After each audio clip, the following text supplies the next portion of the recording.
Hi everyone, आज का हमारा टॉपिक रहेगा nature and scope of administrative law. लेकिन यहाँ तक जाने से पहले हमारा ये जानना ज़रूरी है कि बेसिकली इंडिया में एडमिनिस्ट्रेटिव लॉ ओरिजिनेट हुआ कहाँ से। That's the major important point जहाँ पे हम जाएंगे। तो देखो यहाँ क्या लिखा है मैंने कि अगर हम इसकी नेचर एंड स्कोप को जानना चाहते हैं तो हमें पहले ओरिजिन पे जानना होगा। अगर हम इस चीज़ के बारे में ध्यान दें कि 1947 में इंडिया एक पुलिस स्टेट थी, ठीक है। अब वो एक वेलफेयर स्टेट नहीं थी, हम लोगों के बारे में नहीं सोचते थे। द बेसिकली 1947 से पहले क्या था, ब्रिटिश कॉलोनियल सिस्टम था जिसमें वो क्या चाहते थे, उनकी कॉलोनीज एस्टैब्लिश हो और वो एक लॉ एंड ऑर्डर मेंटेन कर सके। तो एक पुलिस स्टेट थी, वो लोगों के वेलफेयर के बारे में नहीं सोचते थे, ठीक है। उनका मेन काम क्या था कि उन्होंने अपना एक एम्पायर को एस्टैब्लिश करना है, ठीक है। अब the administrative machinery was used mainly with the object in the view and the civil services came in to design with a steel framework. तो उन्होंने बेसिकली क्या किया कि उन्होंने एक एडमिनिस्ट्रेटिव मशीनरी बनाने का सोचा और इसी वजह से एक सिविल सर्विसेज काम में आई जिसने एक स्टील फ्रेमवर्क बनाया।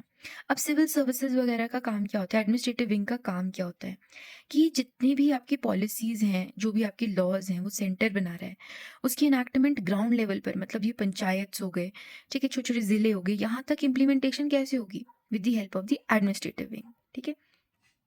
तो एडमिनिस्ट्रेटिव लॉ का बेसिक ऑब्जेक्टिव क्या था, develop a welfare state. A welfare state क्या है, कॉन्स्टिट्यूशन में डिफाइन किया गया है कि वेलफेयर स्टेट का मतलब क्या होता है कि आपने मतलब for the welfare of the society, ठीक है, इकोनॉमिक अपलिफ्टमेंट होनी चाहिए लोगों की, है ना, no discrimination, equal distribution of wealth. तो ऐसा एक वेलफेयर स्टेट डेवलप करने के लिए इस ऑब्जेक्टिव्स के साथ एडमिनिस्ट्रेटिव लॉ को लाया गया, ठीक है। इस चीज़ को ध्यान में रखने वाली बात यह है कि एडमिनिस्ट्रेटिव लॉ जो है वो कोडिफाइड नहीं है। नेक्स्ट हम एडमिनिस्ट्रेटिव लॉ के रिगार्डिंग एक केस करेंगे, Paschim Banga Khet Mazdoor Samiti versus state of West Bengal, AIR 1996, supreme court, page number 2426, ठीक है। तो सुप्रीम कोर्ट ने इस बेसिक केस में क्या हेल्प किया कि हम मतलब कॉन्स्टिट्यूशन के हिसाब से एक पर्टिकुलर जो गवर्नमेंट है उसका क्या काम है, to establish a welfare state, ठीक है, फेडरल लेवल्स पे as well as state level पे। मतलब एक वेलफेयर स्टेट एस्टैब्लिश करना, इकोनॉमिक अपलिफ्टमेंट्स करना लोगों के लिए, उनको एजुकेशन प्रोवाइड करना, ठीक है, उन तक वो सारी फैसिलिटीज पहुंचाना जिससे इक्वल डिस्ट्रीब्यूशन ऑफ वेल्थ हो इन द सोसाइटी। तो यहाँ से हमें इस केस से ये पता चलता है। नेक्स्ट है, एडमिनिस्ट्रेटिव लॉ जो है ना, एक बहुत ही इंपॉर्टेंट रोल प्ले करती है sustenance and development of the welfare state. In order to achieve the goal of the welfare state, constitution provides 3 basic power, ठीक है। अब पहले हमें ये चीज़ समझना ज़रूरी है कि हमारे कॉन्स्टिट्यूशन के अंदर बेसिकली 3 विंग्स हैं, लेजिस्लेचर, एग्जीक्यूटिव और जुडिशरी, ठीक है। अब लेजिस्लेचर क्या करता है, लेजिस्लेचर लॉ बनाता है, एग्जीक्यूटिव उसकी एग्जीक्यूशन कराएगा, यानी कि एडमिनिस्ट्रेटिव विंग। लॉ तो बन गई लेकिन ग्राउंड लेवल पे एग्जीक्यूशन कौन कराएगा, एग्जीक्यूटिव। और उसकी इंटरप्रिटेशन, लॉ की इंटरप्रिटेशन कौन करता है, जुडिशरी करता है, ठीक है। तो अब क्या होगा कि लेजिस्लेचर ने तो लॉ बना दिया एज आई सेड, ठीक है, एंड एडमिनिस्ट्रेटिव विंग ने इम्प्लीमेंट करा दी। अब हम आते हैं हमारी नेक्स्ट पार्ट पे, ठीक है। अब ये क्या कह रहा है, अब ये जो आपका बेसिकली एडमिनिस्ट्रेटिव विंग है, ठीक है। अब एडमिनिस्ट्रेटिव विंग उसे इम्प्लीमेंट कैसे कराएगा। फॉर एग्जाम्पल मनरेगा की स्कीम है, ठीक है, जो कि एक मनरेगा एक्ट पास हुई है ना, सेंटर से पास हुई। अब ग्राउंड लेवल पे उसे इम्प्लीमेंट कौन कराएगा, उसे इम्प्लीमेंट कराया जाएगा बाय द एडमिनिस्ट्रेटिव विंग। और कैसे, बाय लॉज बना के, रूल्स बना के, है ना। ये इसमें बेसिकली बोला गया। अब अगर हम हिस्ट्री एक्सप्लोर करें तो 1939 में AB डाइसी जो थे ना, उन्होंने फर्स्ट टाइम एक्सप्लेन किया ड्रॉइट एडमिनिस्ट्रेटिव। अब ड्रॉइट एडमिनिस्ट्रेटिव इसलिए इंपॉर्टेंट है क्योंकि यहीं से एडमिनिस्ट्रेशन का कंसेप्ट निकल के आया है, ठीक है। बेसिकली फ्रांस में एक एडमिनिस्ट्रेशन बनाया गया, वहां पर इस कंफ्यूजन को दूर करने के लिए ड्रॉइट एडमिनिस्ट्रेटिव को लाया गया कि जो एडमिनिस्ट्रेटिव वर्क से रिलेटेड ग्रीवियंसेस हैं या कोई आर्बिट्रेरीनेस शो हो रही है तो उसे एक सेपरेट विंग डील करे, ठीक है। जुडिशरी का काम क्या है, जुडिशरी अगर एडमिनिस्ट्रेटिव विंग्स को भी डील करने लग जाएगी तो ओवरबर्डन हो जाएगी। इसी वजह से ड्रॉइट एडमिनिस्ट्रेटिव को लाया गया। इसमें एक काउंसिल इस्टेब्लिश की गई जिसे बोलते हैं डीएटैट, ठीक है। और डीएटैट काउंसिल का काम क्या था कि जितने भी आपके एडमिनिस्ट्रेटिव विंग से रिलेटेड कोई भी ग्रीवियंसेस हैं, कोई प्रॉब्लम्स है, इश्यूज है, लोगों में आ रही है, ग्राउंड लेवल में सिटीजन्स में आ रही है, उनकी इंटरेक्शन से रिलेटेड, तो वहाँ पर क्या किया जाए, वहाँ पर इस काउंसिल का जो बेसिक काम था वो यही था कि एक जितनी भी ग्रीवेंसेस हैं वो ये टेक केयर करें। तो इन्होंने बेसिकली इसमें अब किया क्या, इन्होंने सेपरेशन कर दी सिविल कोर्ट की और एडमिनिस्ट्रेटिव कोर्ट की। ये बेसिक इंपॉर्टेंट पॉइंट है इन दी ड्रॉइट्स एडमिनिस्ट्रेटिव। तो अब मैं कंक्लूजन दे रही हूँ इसमें कि ये नेचर को समझने से पहले हमें ये चीज़ समझनी है कि ड्रॉइट्स एडमिनिस्ट्रेटिव बहुत इंपॉर्टेंट था, जिसमें डीटैट करके एक काउंसिल बनी थी। उस पर्टिकुलर काउंसिल के अंडर जो है वहाँ पर हमें ये चीज़ निकल के आई कि जुडिशियल विंग और एडमिनिस्ट्रेटिव विंग अलग अलग होने चाहिए। जो ग्राउंड लेवल वर्किंग है ऑब्वियसली, क्योंकि quantity of people are very large, बहुत ज़्यादा लोग हैं मतलब एक पर्टिकुलर कंट्री के अंदर, अगर जुडिशरी हर एक व्यक्ति के ग्रीवियंसेस को उठाने लगेगी तो केसेस सॉल्व ही नहीं हो पाएंगे। इसी वजह से जो बेसिक लेवल ऑफ एडमिनिस्ट्रेटिव मतलब जो लॉज बना रहे हैं उनकी इम्प्लीमेंटेशन करें, जैसे कि आईएएस आईपीएस ऑफिसर्स या फिर क्वाजी गवर्नमेंट सोसाइटीज जो हैं, ठीक है, उनसे रिलेटेड ग्रीवियंसेस आ जाएं, उनके ट्रिब्यूनल्स में जाएं, ठीक है। तो अब हमें ड्रॉइट एडमिनिस्ट्रेटिव से क्या क्या मिला। सबसे पहली चीज़ मिली कि ड्रॉइट एडमिनिस्ट्रेटिव ने हमें ये बताया कि इस पर्टिकुलर एडमिनिस्ट्रेटिव विंग की क्या क्या लाइबिलिटीज होंगी, ठीक है, और क्या पोजीशन होगी एक स्टेट ऑफिशियल की, ठीक है। उसके अलावा सिविल राइट्स एंड लाइबिलिटीज को डिटरमाइन किया इसने कि एक इंडिविजुअल है ना, और उनकी डीलिंग ऑफिशियल्स के साथ हो रही है तो उनकी क्या राइट्स होंगे, उनके पास क्या लाइबिलिटीज होंगी। फिर procedure by which these rights and liabilities are enforced, ऐसा क्या प्रोसीजर फॉलो किया जाएगा, जैसे कि नोटिस सर्व कराया जाता है ना, तो मतलब कोई पर्टिकुलर आप फॉर एग्जांपल मैं एग्जांपल लेके चलती हूँ इनकम टैक्स विंग का, ठीक है। If you have some kind of a default, तो इनकम टैक्स विंग क्या करेगा, आपको एक नोटिस सर्व कराएगा, फिर वो आपको रिप्लाई करने का भी टाइम देगा। इस तरीके से ये बेसिकली आपके क्या हो गया, एक प्रोसीजर एस्टैब्लिश किया गया। Procedure is like a civil court only, but at the same time ये ड्रॉइट एडमिनिस्ट्रेटिव ने क्लियर किया कि जब हम एक एडमिनिस्ट्रेशन के बारे में बात करते हैं उसमें क्या आ जाएगा, व्यक्ति की राइट्स एंड लाइबिलिटीज, ठीक है ना। उसके अलावा एक स्टेट ऑफिशियल की क्या पोजीशन है, उसकी क्या अथॉरिटीज होंगी, है ना, कितनी तक वो उसको इन्फोर्स कराया जा सकता है। और एक बहुत इंपॉर्टेंट चीज़ इसमें निकल के आई कि हमने सेपरेशन कर दी सिविल कोर्ट की और एडमिनिस्ट्रेटिव कोर्ट की फ्रॉम दी ड्रॉइट एडमिनिस्ट्रेटिव। ये एक फ्रेंच मतलब एडमिनिस्ट्रेशन के बारे में है। तो यहाँ से बेसिक कंसेप्ट निकल के आया हमारा जो एडमिनिस्ट्रेटिव लॉ का। अब क्या बोल रहा है, अगर हम डिफ्रेंसिएशन करने पे आए कि सिविल कोर्ट और एडमिनिस्ट्रेटिव कोर्ट में क्या डिफरेंसेस होंगे, है ना, तो जब आप इस चीज़ में बात करते हैं तो इस चीज़ को समझेंगे कि जब एक सिविल कोर्ट किसी मैटर को होल्ड करेगा वो किसके बीच में होगा, सब्जेक्ट सब्जेक्ट के बीच में, यानी कि व्यक्ति एक दूसरे व्यक्ति के ऊपर केस कर रहा है। बट जब आपके cases in terms of state versus subject होगा ना, तो हम उसे एडमिनिस्ट्रेटिव कोर्ट में सॉर्ट आउट करेंगे पहले इनिशियल लेवल पे। ऑब्वियसली जब आपके सारे ट्रिब्यूनल्स की बात हट जाती है, ट्रिब्यूनल से काम नहीं बना, तब आप हाई कोर्ट्स में जाते हो। तो इनिशियल लेवल पे जब स्टेट के रिगार्डिंग कोई भी विंग होता है तो हम उससे काम करते हैं। जैसे फॉर एग्जाम्पल अगर हम बात करते हैं इंश्योरेंस से रिलेटेड कोई टर्म है, तो इंश्योरेंस का एक स्पेसिफिक विंग बना हुआ है ना, तो अब हम क्या करेंगे कि पहले हम उस पर्टिकुलर ट्रिब्यूनल में जाकर अपने ग्रीवियंसेस को सामने रखेंगे, उनके ऑर्डर्स आने का वेट करेंगे। Once they pass an order then we go for an appeal in the high court. हम डायरेक्टली कोर्ट यानी कि सिविल कोर्ट्स को डायरेक्ट एक्सेस नहीं कर सकते हैं in the case of administrative law. अब हम आ जाते हैं, थोड़ा सा और बता रहे हैं ये मैंने थोड़ा सा और ड्रॉइट्स एडमिनिस्ट्रेटिव के बारे में क्लियर किया है कि जो इन्होंने काउंसिल डी टैट बनाई ना ड्रॉइट एडमिनिस्ट्रेटिव में, है ना, एक एडमिनिस्ट्रेशन विंग ही है, उसके अंदर एक काउंसिल बना दी, ठीक है। उसका काम बेसिकली क्या है कि सिविल सर्वेंट्स किस किस चीज़ में, इन्होंने बताया कि जो काउंसिल है वो किस किस में डील करेगी, ठीक है। जैसे कि अगर कोई क्लेम ऑफ डैमेजेस है गवर्नमेंट सर्वेंट्स के, इनकम टैक्स है, कोई प्रिजनर से रिलेटेड मैटर है, ठीक है, पर्सनल क्लेम है ऑफ सिविल सर्वेंट्स का, तो या सिविल सर्वेंट्स की अपनी कोई डिस्प्यूट्स है, ठीक है, ग्रीवियंसेस हैं, तो उस केस में ये पर्टिकुलर काउंसिल उसमें डील करी थी। तो ये बेसिक स्ट्रक्चर हमारे को जैसे इन्होंने प्रोवाइड किया है एडमिनिस्ट्रेटिव लॉ का, ड्रॉइट्स एडमिनिस्ट्रेटिव ने। अब पर इसमें एक ड्रॉबैक था कि इसने ये नहीं बताया कि ये जो रूल्स एंड प्रिंसिपल्स है ना, वो पार्लियामेंट लॉ की इम्प्लीमेंट करा रहे हैं, लेकिन हमारे इंडिया में ये वाला सिस्टम चलता है। जॉइंट एडमिनिस्ट्रेटिव ने हमें बस इतना बताया कि एक सेपरेट एडमिनिस्ट्रेटिव विंग बनाया जाएगा, जिसमें कोई भी जनता के अगर ग्रीवियंसेस होंगे तो वो उस पर्टिकुलर काउंसिल में जाएंगे। ऑलराइट। तो अभी हम क्या बोल रहे थे कि जॉइंट एडमिनिस्ट्रेटिव ने ना हमें ये वाला रूल क्लियर नहीं किया कि जो एनैक्टमेंट हो रही है ना, वो पार्लियामेंट में जो मतलब लॉज बनाई जा रही हैं उनको एनैक्ट कर रहा है एडमिनिस्ट्रेटिव विंग, ये क्लैरिटी नहीं थी। लेकिन अब इंडिया के कंटेक्स्ट में अगर हम देखें तो हमारा क्या काम होता है, एक डेलीगेटेड लेजिस्लेशन हमारे इंडिया में चलती है। अब डेलीगेटेड लेजिस्लेशन क्या होती है, इसका मतलब क्या है कि सेंटर ने लॉ बनाई, ठीक है, अब उसे ग्राउंड लेवल पे इम्प्लीमेंटेशन कौन करेगा, उसको ग्राउंड लेवल पे इम्प्लीमेंटेशन करेगा आपका एडमिनिस्ट्रेटिव विंग।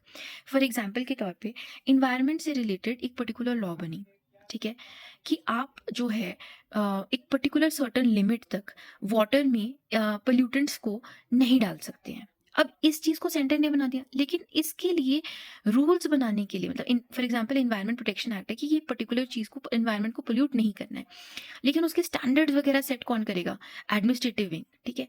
अब वो ग्राउंड लेवल पे इम्प्लीमेंटेशन कराएगा, वो ग्राउंड लेवल में जाके ये जो चेक्स एंड बैलेंसेस वाला सिस्टम है कि चेक करेंगे जाकर उस पर्टिकुलर इंडस्ट्री में, वो कौन करेगा, एडमिनिस्ट्रेटिव विंग करेगा, ठीक है।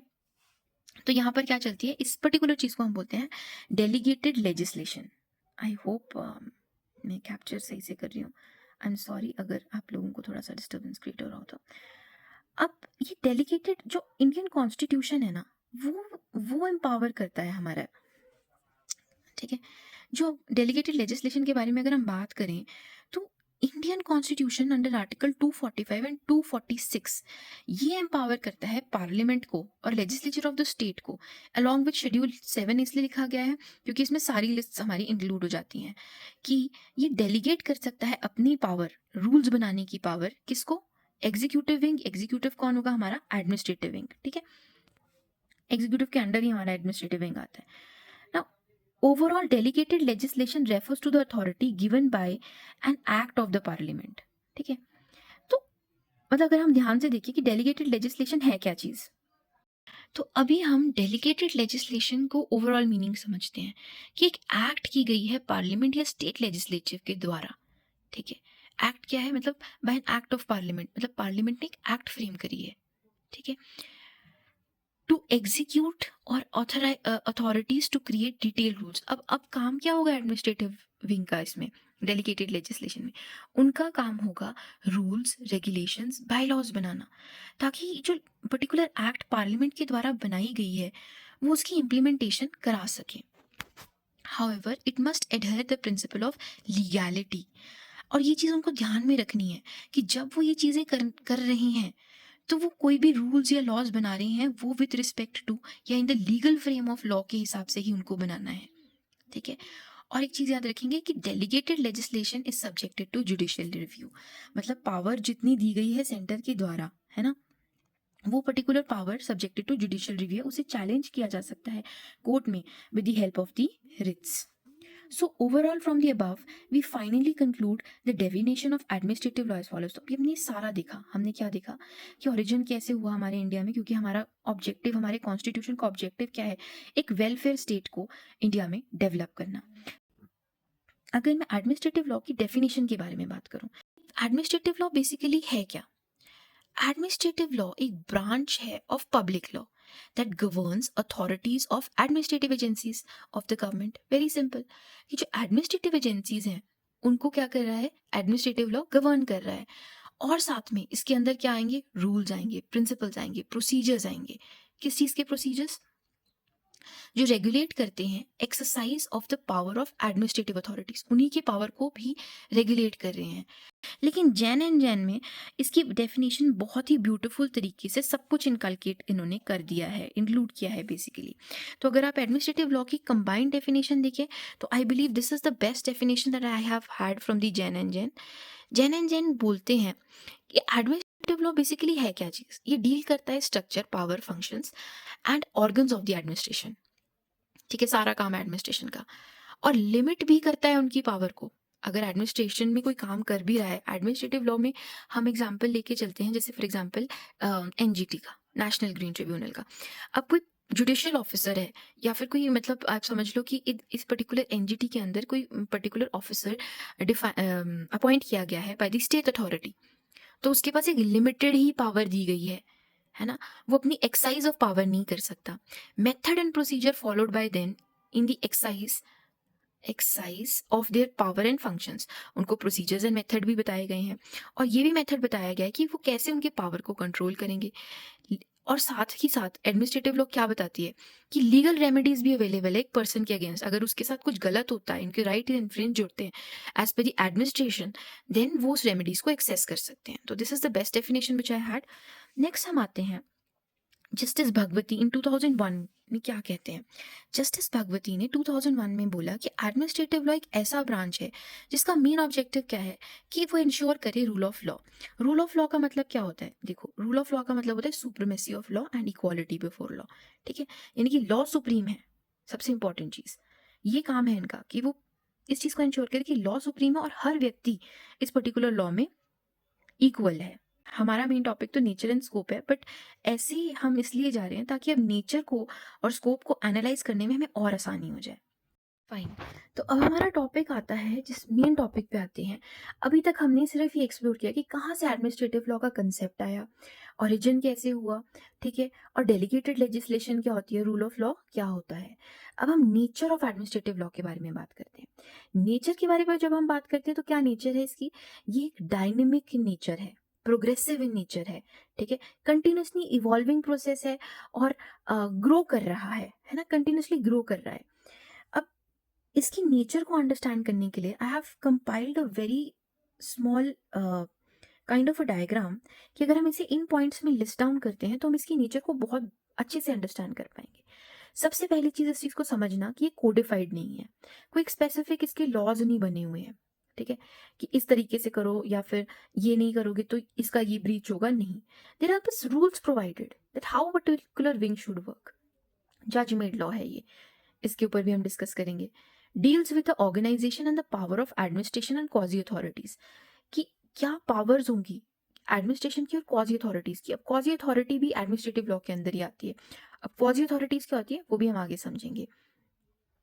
ये कंसर्न करता है with official actions and procedure by which official actions are reached, मतलब कि कैसे एक पर्टिकुलर ऑफिशियल के एक्शंस के ऊपर, मतलब क्या प्रोसीजर होंगे जब एक ऑफिशियल है वो काम कर रहा है तो वो किस प्रोसीजर से काम करेगा। उसके अलावा इसकी लिमिटेशंस कहाँ जाती है, ये सब्जेक्टेड टू है जुडिशियल रिव्यू। अथॉरिटी इसको कहाँ से मिल रही है? कॉन्स्टिट्यूशन से, स्टैट्यूटरी लॉज से। इसके अलावा ये और भी कुछ प्रोवाइड करता है। नेचर की बात करें तो रेमेडीज प्रोवाइड करता है। किसको रेमेडीज प्रोवाइड करता है? अगर किसी व्यक्ति के फंडामेंटल राइट्स की रोटेल हो रहे हैं तो उस केस में ये रेमेडीज प्रोवाइड करता है। और सबसे इंपॉर्टेंट चीज, एट द एंड ये कहीं से एंड नहीं है, ये खुद में ही एक शुरुआत है। तो let's start up with the first point, it is not a codified law. Alright, administrative law is not codified like Indian penal code और लॉ ऑफ कॉन्ट्रैक्ट, ठीक है। जैसे बाकी सारी लॉज हैं वो हमारे पास कोडिफाइड है, सेक्शंस वगैरह बने हुए हैं। एडमिनिस्ट्रेटिव लॉ में हमारे पास कोई सेक्शंस नहीं बने हुए हैं, ठीक है। ये किस पे बेस्ड है? कॉन्स्टिट्यूशन ऑफ इंडिया से, मतलब इसके रूट्स कहाँ से शुरू होते हैं? इंडियन कॉन्स्टिट्यूशन से, ठीक है। Principles embedded in the constitution which gives which gives birth to the administrative law।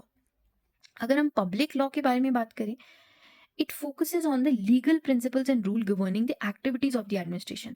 तो बेसिक चीज क्या है, नॉर्मली सी बात है कि एडमिनिस्ट्रेटिव लॉ क्या करेगा, जो भी बेसिक रूल्स एंड प्रिंसिपल्स हैं कि एडमिनिस्ट्रेटिव एजेंसीज कैसे वर्क करनी चाहिए उसमें डील करेगा, और किस तरीके से एडमिनिस्ट्रेटिव एजेंसीज गवर्नमेंट की जो लॉज बनाई गई है उनको इम्प्लीमेंट कराएगा, ठीक है।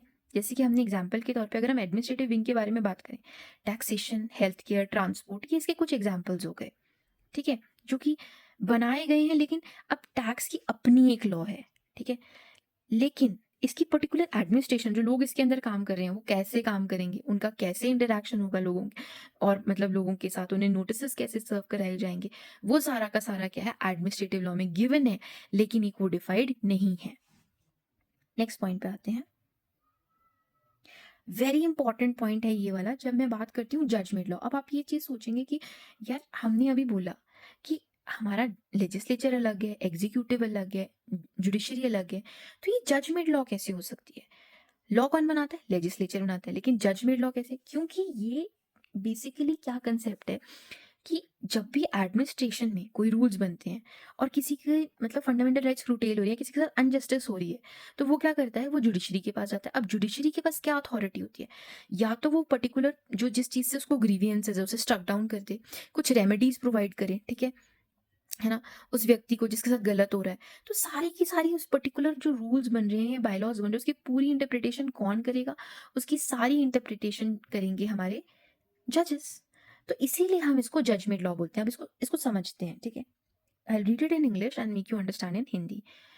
The notion that administrative law is a judgment law reflects the idea that a significant position of the administrative law principle doctrine have been developed and refined through judicial decisions। यानी कि सारी जितना भी ये laws bylaws कुछ भी बना रहे हैं उसकी रिफाइनिंग कैसे होती है? मतलब फाइनल कंक्लूजन पे कौन निकालता है? जुडिशरी निकालता है। अब कोर्ट का क्या क्या काम है वो देखते हैं कि कैसे कोर्ट एक एडमिनिस्ट्रेशन की मतलब ये जजमेंट लॉ कैसे है। देखो, कोर्ट इंटरप्रेट करेगा कोई भी लॉ। जजमेंट लॉ कैसे होती है? जब कोर्ट इंटरप्रेट करता है, ठीक है? और और यही पावर प्रोवाइड करेगा। अब एग्जांपल दिया है मैंने इसमें, अगर आप देखें कि एक स्टेट्यूट है, ठीक है? उसने एक पर्टिकुलर एजेंसी को पावर दी है। एनवायरनमेंट में ही ले लेते हैं, ठीक है? पावर दी है। अब क्या हो रहा है कि for example expert order pass कर दिया है, एक साइड का डिसीजन कर दिया और दूसरे व्यक्ति को सुना ही नहीं है, आर्बिट्रेरीनेस हो गया। अब वो व्यक्ति क्या कर सकते हैं? इस आर्बिट्रेरीनेस के पास कहाँ जाएगा? जुडिशरी के पास जाएगा। जुडिशरी इसको इंटरप्रेट करके रिफाइन करेगी कि कितना टाइम ड्यूरेशन था जो उस पर्टिकुलर व्यक्ति को रिप्लाई करने के लिए आपको देना चाहिए था। तो यहाँ से आ गया कि court interpret statutes that grants power to the administrative agencies, they clarify the scope and limits these power. और उनकी पावर को लिमिट करते कौन है? कोर्ट्स। तो एडमिनिस्ट्रेटिव लॉ की जो लिमिटेशंस है या कहाँ से उसे हम मतलब उसकी स्कोप को मतलब डिमार्केशन के बारे में जब हम बात करते हैं कि कितने एक्सटेंड तक करते हैं, तो एक्सटेंड कहाँ पे उसका मतलब रोक कहाँ देते हैं? रास्ता कौन रोक देता है? उसका जुडिशरी रास्ता रोक देती है, ठीक है? इंटरप्रिटेशंस के टाइम में judicial decisions often help define explain and expand the principle of fairness. यानी कि जो भी जुडिशरी डिसीजंस ले रही है वहां से प्रिंसिपल ऑफ फेयरनेस निकल के आता है कि क्या चीज़ सही है एक वेलफेयर स्टेट को डेवलप करने के लिए। एक व्यक्ति के राइट्स अगर खराब मतलब क्रूटेल किए जा रहे हैं, उसके फंडामेंटल राइट्स में मतलब इन्फ्रिंजमेंट हो रही है, तो जुडिशरी इसके लिए काम करती है, ठीक है? उसके बाद court establish the foundational principle of judicial review. आपको पता है आर्टिकल 13 है। आर्टिकल 13 अपने लैंडमार्क केसेस से एडमिनिस्ट्रेटिव लॉ के लिए कोर्ट क्या करता है? एक बेंचमार्क सेट कर देता है, एक प्रिजुडाइस सेट कर देता है कि इसी तरीके से जो एडमिनिस्ट्रेटिव लॉ है इतनी उसकी बाउंडेशंस है, उतना ही वो काम करेगा। उसके अलावा judicial decisions have given rise to specific doctrines. अब इन्हीं की वजह से जो डिसीजंस दी गई उसी से ये डॉक्ट्रिन्स निकल के आई। रीजनेबलनेस, ये आपका कौन से में निकल के आया था? Maneka Gandhi versus union of India के केस में ये डॉक्ट्रिन ऑफ रीजनेबलनेस निकल के आई थी, जिसमें कहा था कि आर्बिट्रेरीनेस नहीं चलेगी भाई, रीजनेबलनेस दो। आप रीजन बताओ क्या प्रोवाइडेड है कि आप उनके पर्टिकुलर पासपोर्ट्स को जब्त कर रहे हो या उन्हें फॉरेन कंट्री जाने नहीं दिया जा रहा है। डॉक्ट्रिन ऑफ प्रोपोर्शनैलिटी, ये हम आगे पढ़ेंगे। Doctrine of separation of power, ये भी हम आगे पढ़ेंगे। तो administrative law deals with the organization power of administrative and quasi administrative authority। तो मैंने ये बोला किस पे डील कर रहा है? पावर, पावर और ऑर्गेनाइजेशन पे। अब क्वाजी एडमिनिस्ट्रेटिव अथॉरिटीज के बारे में बताते हैं, यानी कि कोई भी ऐसी अथॉरिटी जो एडेड है बाय द गवर्नमेंट, ठीक है? उसके केस में उनके खुद के कुछ विंग्स होंगे, जैसे कि रिजर्व बैंक ऑफ इंडिया, है ना? जैसे हमारे को बैंक से रिलेटेड कोई भी इशू होता है अपने पर्सनल बैंक से, तो क्या बोलते हैं जी? कंप्लेंट करो रिजर्व बैंक ऑफ इंडिया में। तो ऐसी ये क्या है? क्वाजी अथॉरिटेटिव मतलब क्वाजी एडमिनिस्ट्रेटिव अथॉरिटीज हैं। Security and exchange board of India, SEBI बोलते हैं जिसको। Insurance regulatory development authority of India, ये भी क्या है? ये सारी आपकी क्वाजी एडमिनिस्ट्रेटिव अथॉरिटीज हैं। अब हम आते हैं primary concern with official actions and procedures. तो इसका मेन जो सबसे सबसे पहला क्या होगा? पहला काम है जो इसके ऑफिशियल्स हैं, है ना, उनके एक्शंस और प्रोसीजर्स को टेक केयर करना। रूल्स मेकिंग, रूल एप्लीकेशंस, ठीक है, मेकिंग बायलॉज, मॉनिटरिंग उनके एक्शन मतलब उनके एक्शंस, है ना। ये बिल्कुल आर्बिट्रेरीनेस ना हो जाए, इस वजह से ये चीज़ इसमें आई है, ये इसकी नेचर है। अब ये अपनी अथॉरिटी कॉन्स्टिट्यूशन और स्टैट्यूटरी लॉ से डिराइव करता है। इस चीज़ पे आते हैं कि अब एडमिनिस्ट्रेटिव लॉ कहीं एक्सप्रेसिवली तो लिखा नहीं गया है, लेकिन जब हम कॉन्स्टिट्यूशन के बारे में बात करते हैं तो आर्टिकल 14, ठीक है, बताता है राइट टू इक्वालिटी। तो अब ये right to equality administrative law में कैसे होगा? ये बताता है कि जब एक एडमिनिस्ट्रेशन एक डिसीजन लेती है तो उसके डिसीजन क्या होने चाहिए? नॉन डिस्क्रिमिनेटरी होने चाहिए। Article 21 protection of life and personal liberty, इसमें अगर हम in respect to administrative law बोलें तो अगेन क्या है, इंडिविजुअल के राइट्स क्रूटेल नहीं होनी चाहिए। 32 एंड 226 वेरी इंपॉर्टेंट, ये आपका क्या है, सुप्रीम कोर्ट और हाई कोर्ट में ये एक रेमेडी है बेसिकली। अगर किसी व्यक्ति के फंडामेंटल राइट्स क्रूटेल होते हैं तो वो रिट्स में जा सकते हैं अंडर आर्टिकल 32 एंड 226। वैसे ही हमारे पास और भी बहुत सारे आर्टिकल्स है। 39A जिसमें फ्री लीगल एड के बारे में बताया गया है, आर्टिकल 50, 74, 75, 308 से लेकर 323, ये सारे के सारे एक फाउंडेशन प्रिंसिपल्स हैं हमारे एडमिनिस्ट्रेटिव लॉ के। आगे आते हैं, अब स्टैट्यूटरी लॉ से कैसे अपनी बेसिक पावर मिलती है इसको, एडमिनिस्ट्रेटिव लॉ को। तो जब मैं स्टैट्यूटरी लॉ के बारे में बात करूं, it is here at the bottom, I am sorry, kind of delegated authorities, administrative procedures, administrative mechanism, doctrine of development of foundation principle, मतलब जब कोई इंस्टीट्यूट आता है, ठीक है, जैसे मनरेगा इंस्टीट्यूट आया, अब मनरेगा का इंस्टीट्यूट आया, उसकी प्रोसीजर को जो निकाल रहा है ना, मतलब एडमिनिस्ट्रेटिव लॉ वहां से अपने राइट्स एंड रूल्स को एक्सेस करता है। अब ये बहुत इंपॉर्टेंट है कि जब हम नेचर में ही पढ़ रहे हैं तो ये रेमेडीज भी प्रोवाइड करता है ये पर्टिकुलर लॉ। अब रेमेडीज क्या क्या है? रेमेडीज, बहुत सारी रेमेडीज है एडमिनिस्ट्रेटिव लॉ में, बहुत सारी रेमेडीज है जो इंडिविजुअल्स को दी गई हैं। क्यों? क्योंकि ये डेलीगेटेड लेजिस्लेशन है ना। तो पहले एक पर्टिकुलर ट्रिब्यूनल के अंदर आप सारी रेमेडीज एक्सेस करते हो, फिर आप कोर्ट्स में जाते हो। तो administrative law relates to individual rights as well as public needs and ensure transparency. इसमें क्या क्या होना चाहिए? पब्लिक नीड्स को प्रायोरिटी में रखो और ट्रांसपेरेंसी रखो, यानी कि उनको ये चीज़ बताओ कि आपके ऊपर बेसिकली क्या किस पर्टिकुलर इस एक्ट के अंदर किस पर्टिकुलर सेक्शन में आपने क्या गलत किया है। ट्रांसपेरेंसी रखना, उनको बताना ये चीज़। Law emerges and develop whenever any person becomes the victim of arbitrary exercise of the public। तो ये क्या बोल रहा है कि कोई भी अगर लॉ के बारे में अगर हम बात करें तो ये, बिकॉज मैंने कहा कि इवॉल्विंग लॉ है, तो जब किसी व्यक्ति के साथ गलत होगा वहां से हमारी और बेटर तरीके से एडमिनिस्ट्रेटिव लॉ निकल के आती है। ठीक है, अब fundamental rights of the individuals are curtailed by administrative authority, तो उसको रेमेडीज प्रोवाइड की गई हैं। 32 टू 26 में आप रिट्स फाइल कर सकते हो। रिट्स कौन सी होगी हमारे पास? Habeas corpus, mandamus, certiorari, prohibition, quo warranto, simple. अब उनकी अपील्स के लिए आप एडमिनिस्ट्रेटिव ट्रिब्यूनल्स की अपील्स के लिए आप कोर्ट्स में जा सकते हो। लेकिन इसी के अंदर पहले आपके पास क्या रेमेडी है कि पर्टिकुलर अथॉरिटी ने आपको कोई पर्टिकुलर ऑर्डर पास कर दिया, तो उसी पर्टिकुलर ट्रिब्यूनल में आप पहले अपील में जा सकते हो, उससे आप कंपनसेशन मांग सकती हो। ठीक है, injunction to restrain and prevent further unlawful actions वो कर सकते हो। इसके अलावा PIL फाइल कर सकते हो in the court, right. Review mechanism होता है हर एक एजेंसी का, मतलब आप रिव्यू में डाल सकते हो कि भाई आपने जो डिसीजन दिया आप उसको फिर से रिव्यू करो। कुछ रिफॉर्म्स हैं, मतलब उसमें रिफॉर्मेशन लेकर आओ। तो ये सब चीज़ें जो बेसिक हमने पढ़ी वो क्या है, रेमेडीज के अंदर हम इस चीज़ को पढ़ते हैं। तो इन शॉर्ट हमने रेमेडीज क्या क्या अवेल कर सकते हैं in case of administrative law? Judicial review, appeals, administrative tribunals में जाके appeals, compensation and relief, review reforms and public interest litigation, ये सारी रेमेडीज इसमें अवेल की जा सकती हैं। अब सबसे इंपॉर्टेंट चीज़ जो मैंने बोली थी सबसे लास्ट में वो ये थी कि administrative law is not an and but a mean. इसका मतलब क्या हुआ कि कहीं से ये खत्म नहीं है, एंड नहीं है, ये अपने आप में एक शुरुआत है, अपने आप में ही एक शुरुआत है। कैसे? देखो,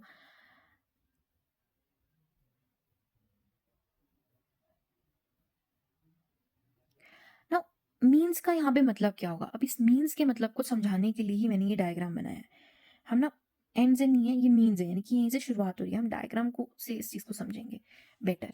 मीन्स का मतलब क्या हुआ? मतलब ये अपने आप में शुरुआत है। शुरुआत का मतलब अपने आप में इसको गोल्स अचीव करने हैं। तो मीन्स का यहाँ पे मतलब क्या हुआ कि ये क्या अश्योर करेगी? Legal procedure and fairness. ठीक है, प्रोटेक्ट इंडिविजुअल राइट्स। अब इंडिविजुअल राइट्स कैसे प्रोटेक्ट किए जा सकते हैं? जुडिशियल रिव्यू रेमेडीज से। Achieve effective governance. Effective governance कैसी होती है? अकाउंटेबिलिटी मैकेनिज्म से, यानी कि वो अपनी जो भी डिसीजंस है, अकाउंटेबिलिटी क्या होती है वो भी हम आगे पढ़ेंगे, लेकिन अभी के लिए बस इतना समझ लो कि अकाउंटेबिलिटी का मतलब क्या होता है कि अब जो भी वो काम कर रहे हैं, जो भी एडमिनिस्ट्रेटिव विंग काम कर रहा है, ठीक है, जो भी एडमिनिस्ट्रेटिव विंग काम कर रहा है वो अकाउंटेबल है, यानी कि आंसरेबल है to the public, to the legislature, to the judiciary. ये मतलब हुआ। Balance public and private interest. अब ये पब्लिक और प्राइवेट इंटरेस्ट को कैसे, मतलब प्राइवेट क्या हुआ यहाँ पे, प्राइवेट उनका खुद का नहीं हुआ, ठीक है, खुद की विंग का हुआ बेसिकली। तो उनका इंटरेस्ट कैसे होगा कि इम्प्लीमेंटेशन ऑफ पॉलिसीज हो रही है और उनके इंटरेस्ट को बैलेंस किया जा रहा है, पॉलिसीज ऐसे लाई जाएं जिससे लोकल लोगों को या जो ग्राउंड लेवल पे लोग हैं उनको फायदा भी हो, ठीक है, जो सिटीजन है उनको फायदा भी हो। Transparency and participation. अब ट्रांसपेरेंसी कैसे होती है, ट्रांसपेरेंसी, आरटीआई एक्ट बनी है, अगर कोई भी प्रॉब्लम है किसी पब्लिक पर्टिकुलर पर्सन को तो वो आरटीआई के थ्रू ट्रांसपेरेंसी है, उनको बताने का, उनको जानने का पूरा अधिकार है। और उनकी पार्टिसिपेशन कैसे होगी, जैसे कि उनसे कुछ इनपुट्स लिए गए, ठीक है, मतलब कि उनको एक पर्टिकुलर उनसे इनपुट्स लिए गए, कंसल्टेशन की जा रही है नॉर्मल लोगों से by the administrative wing. Foster fairness and justice, ये तो बहुत ही सिंपल सी चीज़ है कि इसमें एक रिड्रेसल मैकेनिज्म होता है, ठीक है, एक ग्रीवियंस का पोर्टल है जहाँ पे आप डाल सकते हो कि मुझे इस पर्टिकुलर चीज़ से ग्रीवियंस है, वो एक हो गया। और फेयरनेस क्या होती है, फेयरनेस का मतलब क्या होता है कि आपने क्या करना है ना, जब भी हम फेयरनेस के बारे में बात करें, इक्वालिटी होनी चाहिए, ऐसा नहीं पर्सनल फेवरेटिज्म किसी को नहीं होनी चाहिए, that's how it is, right. अब आ जाते हैं स्कोप के ऊपर। नेचर हमने पढ़ा, बेसिकली क्या है ना कि जनरली जब हम नेचर एंड स्कोप के बारे में बात करते हैं तो वो एक ही में होता है, लेकिन मैंने इसको दो पार्ट्स में डिवाइड किया है। नेचर में हमने पढ़ा कि मतलब पूरा एडमिनिस्ट्रेटिव लॉ क्या क्या इंक्लूड कर रहा था, कहाँ कहाँ तक ये जा रहा था। लेकिन जब मैं स्कोप के बारे में बात करती हूँ, स्कोप का मतलब क्या होता है कि एक पर्टिकुलर एडमिनिस्ट्रेटिव विंग की कितनी लिमिट्स है, कितनी पावर है उसके पास, ठीक है, कितनी स्कोप है। तो जब हम स्कोप के बारे में बात करते हैं तो स्कोप क्या बोल रहे हैं, देखो स्कोप हियर मींस कि उसका पेरिफेरी क्या है, कितनी कितने एरिया तक या कितनी डिमार्केशन तक एडमिनिस्ट्रेटिव लॉ लागू की जाती है, वो है स्कोप। तो अब स्कोप का मतलब कहाँ पे वो ऑब्स्ट्रक्ट हो जा रही है, ठीक है, तो कहाँ पे ऑब्स्ट्रक्ट हो जा रही है, हम पढ़ चुके हैं पहले, जुडिशियल रिव्यू पे ऑब्स्ट्रक्ट हो जा रही है, अकाउंटेबिलिटी एंड ट्रांसपेरेंसी पे स्ट्रक कर जा रही है। कैसे, हम क्या कर रहे हैं, बेसिकली आंसरेबल है, आरटीआई से पूछ सकते हैं, एडमिनिस्ट्रेटिव प्रोसीजर्स हैं यानी कि उनको प्रोसीजर फॉलो करनी है, ठीक है, रेमेडीज है उनके पास जो कि हम अभी पढ़ चुके हैं, रिट्स वगैरह में जा सकते हैं। सब्सटैंटिव स्टैंडर्ड्स है, अब सब्सटैंटिव स्टैंडर्ड्स क्या होते हैं ये भी हम पढ़ेंगे, ठीक है, मतलब बेसिक सब्सटेंस क्या है जिसपे एक एडमिनिस्ट्रेटिव लॉ वर्क कर रही है, that's very important, main substance. और वो भी बहुत इजी है, मतलब अब सब कुछ इजी लगेगा क्योंकि हम स्टार्टिंग से बेसिक पढ़ चुके हैं, तो अब कुछ बड़ी चीज़ नहीं है। जुडिशियल रिव्यू की अगर मैं बात करूँ, वो आपको पता लग गया कि अगर स्कोप के बारे में बात करते हैं तो जुडिशियल रिव्यू क्या हो गया कि कोई भी पर्टिकुलर आर्बिट्रेरीनेस अगर हो रही है तो वो क्या कर सकते हैं, उस पर्टिकुलर चीज़ के अगेंस्ट एडमिनिस्ट्रेटिव लॉ में जुडिशियल रिव्यू आर्टिकल 13 में जा सकते हैं। नेक्स्ट एडमिनिस्ट्रेटिव प्रोसीजर्स के बारे में बात करते हैं। एडमिनिस्ट्रेटिव प्रोसीजर क्या होता है कि हर एक एडमिनिस्ट्रेशन का अपना एक प्रोसीजर होता है, ठीक है, कि क्या किया जाएगा, जैसे कि नोटिस सर्व किए जाएंगे, है ना, उनकी उनकी हियरिंग कैसे होगी, लोगों के पास राइट्स हैं कि वो अपनी तरफ का पार्ट भी रख सकें, present the evidences and arguments. Substantive standards के बारे में बात करते हैं। इस सब्सटैंटिव स्टैंडर्ड्स को मैंने ना बेसिकली सब्जेक्ट मैटर समझ सकते हो आप, ठीक है, कि इसको मैंने ना इस तरीके से डिवाइड किया है, एक दो, तो टोटल लाइक ऐसे 8 विंग्स में हम इसको डिवाइड किया है। सब्सटैंटिव स्टैंडर्ड्स के बारे में जब बात करें, ठीक है, कि ऐसे कौन से फैक्टर्स हैं जो एक पर्टिकुलर एजेंसी को ध्यान में रखना है जब वो एक पर्टिकुलर लॉज या फिर बायलॉज और रूल्स बना रहे हैं, ठीक है, और वो क्या स्टैंडर्ड्स होंगे उनके, कि जब भी वो कभी ऐसे कोई रूल्स या लॉज बनाते हैं तो वो कैसे होने चाहिए, उनको लीगैलिटी को ध्यान में रखना है, ठीक है, उनको ये चीज ध्यान रखनी है कि वो वैसे ही रूल्स बनाए जो उनकी स्कोप ऑफ अथॉरिटी में आते हैं, x beyond their excise of their power से एक्सीड नहीं कर सकते, वो अपने अल्ट्रावाइज नहीं काम कर सकते। रीजनेबलनेस रहनी चाहिए, रीजनेबलनेस का मतलब क्या है, मैंने पहले बताया, आर्बिट्रेरीनेस नहीं होनी चाहिए, अपना रूल नहीं चलाना है कि मैं सरकार में हूँ, मैं अथॉरिटी में हूँ तो तुम्हें ये करना पड़ेगा, नहीं, मैं ये जब्त कर लूंगा पेपर, ऐसा नहीं हो सकता। रीजनेबलनेस को ध्यान में रखना है। फेयरनेस, फेयरनेस का मतलब क्या हुआ कि कोई ऐसा नहीं होना चाहिए कि किसी को अनफेयर एडवांटेज दिया जा रहा है कि वो मेरा रिश्तेदार है, ठीक है, तो मैं, और उसने गलती करी है तो मैं उसको अनफेयर एडवांटेज दे रहा हूँ, नहीं, इट शुड बी फेयर। उसके बाद है नॉन डिस्क्रिमिनेशनरी, मतलब वही चीज, ये ना फेयरनेस एंड नॉन डिस्क्रिमिनेशनरी एक जैसा ही है कि फेवरिज्म नहीं होना चाहिए किसी को, है ना, बायस नहीं होना चाहिए, फेवरिज्म नहीं होनी चाहिए। उसके बाद है प्रोपोर्शनैलिटी, ये वाला कंसेप्ट, प्रोपोर्शनैलिटी का मतलब क्या होता है, जो उन्होंने एक्शन किए हैं, ठीक है, वो प्रोपोर्शनल होने चाहिए जो उनका बेसिक गोल है टू अचीव। जैसे कि फॉर एग्जाम्पल कि नेशनल ग्रीन ट्रिब्यूनल का ऑब्जेक्टिव क्या है कि उन्होंने इन्वायरमेंट क्लीन रखना है, लेकिन एक्शन क्या है, वो किसी की प्रेमाइसेस में आकर उसको थप्पड़ मार दे रहे हैं, ये प्रोपोर्शनैलिटी नहीं है, यू गेटिंग इट, उनको नोटिस सर्व कराना, उनके उनके हिस्से की बात सुनना, दिस इज प्रोपोर्शनैलिटी।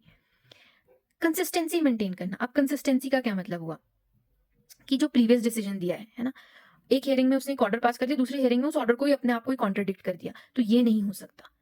अपने ऑर्डर्स पे सस्टेन रहना, ऑब्वियसली ऐसा नहीं है कि दूसरे की साइड सुन के नहीं, बट कंसिस्टेंट होना चाहिए।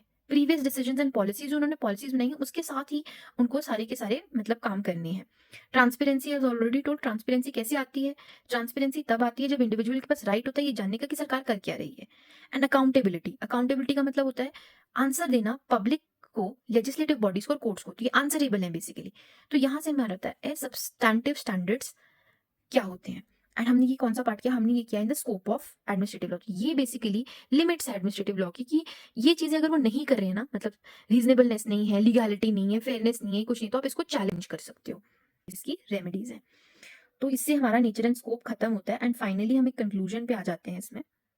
Thank you everyone, I hope आप लोगों को ये वीडियो अच्छी लगी हो। और मैंने सोर्सेस मतलब ये सारा का सारा जो मटेरियल कंक्लूड किया है वो MP जैन और डॉक्टर JJR उपाध्याय बुक से किया है। तो वेरिफिकेशन के लिए आप उस बुक को भी वेरीफाई कर सकते हैं। तो ओवरऑल हमने नेचर एंड स्कोप से कंक्लूजन करी और कुछ हद तक मैंने एक छोटे मोटे जो डायग्राम्स बनाए इजी करने के लिए, आप उनके स्क्रीनशॉट्स ले सकते हैं। मैं ये screenshots I put up in the and. Thank you so much. And अगर वीडियो अच्छी लगी हो तो प्लीज़ सब्सक्राइब करना एंड प्लीज़ अपने रिव्यूज़ कमेंट बॉक्स में ज़रूर लिखना कि मुझे इसे और बेटर कैसे करना है।